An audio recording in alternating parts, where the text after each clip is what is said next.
Hi friends, അസ്സലാമു അലൈക്കും. Welcome back to my channel. സാവുനരി വെച്ചിട്ട് നമുക്കൊരു ഡെസേർട്ട് ഉണ്ടാക്കിയാലോ? ഇന്നത്തെ റെസിപ്പി കോക്കനട്ട് പേൾ ഡിലൈറ്റ്. ആദ്യം തന്നെ 2 പീസ് ശർക്കര 2 കപ്പ് വെള്ളത്തിൽ ഒന്ന് മെൽറ്റ് ചെയ്തെടുക്കുക. ഒരു പാനിലേക്ക് മെൽറ്റ് ചെയ്ത ശർക്കര സ്ട്രെയിൻ ചെയ്തിട്ട് മാറ്റി വെക്കുക.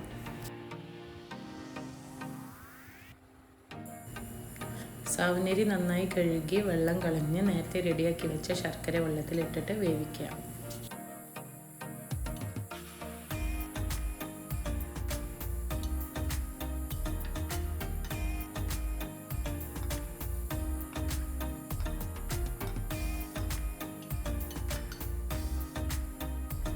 സാവുനരി നല്ല സോഫ്റ്റും ട്രാൻസ്പെറൻറ്റും ആവുന്നവരെ ഒരു മീഡിയം ഹീറ്റിൽ ഇതിനെ വേവിക്കുക. സാവുനരി വെന്ത് വരുമ്പോൾ ഒരു 1/4 ടീസ്പൂൺ ഏലക്ക പൊടിയും 1/4 ടീസ്പൂൺ ചുക്ക് പൊടിയും ഒരു നുള്ളു ഉപ്പിട്ടിട്ട് നന്നായിട്ട് മിക്സ് ചെയ്യാം.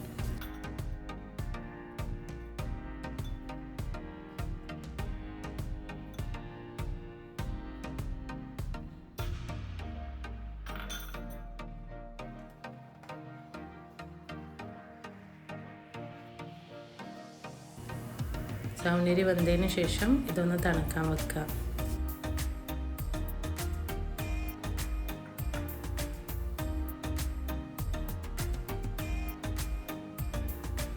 തണുത്തതിന് ശേഷം ഒരു സെർവിങ് ബൗളിലേക്ക് സാവുനരി മിക്സും കുറച്ച് തേങ്ങാപ്പാൽ ഒഴിച്ചിട്ട് ഇതിനെ സെർവ് ചെയ്യാം.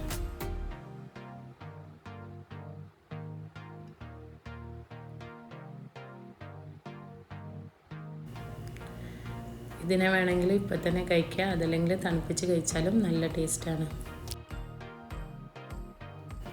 അപ്പോൾ എല്ലാവർക്കും ഈ ഈസി ഡെസേർട്ട് ഇഷ്ടമായി എന്ന് പ്രതീക്ഷിക്കുന്നു. എല്ലാവരും വീട്ടിൽ ട്രൈ ആക്കി നോക്കുക. റെസിപ്പി ഇഷ്ടമായിട്ടുണ്ടെങ്കിൽ ലൈക്ക് ചെയ്യുക, ഷെയർ ചെയ്യുക, സബ്സ്ക്രൈബ് ചെയ്യുക. നെക്സ്റ്റ് റെസിപ്പി ആയിട്ട് കാണാം. Thanks for watching.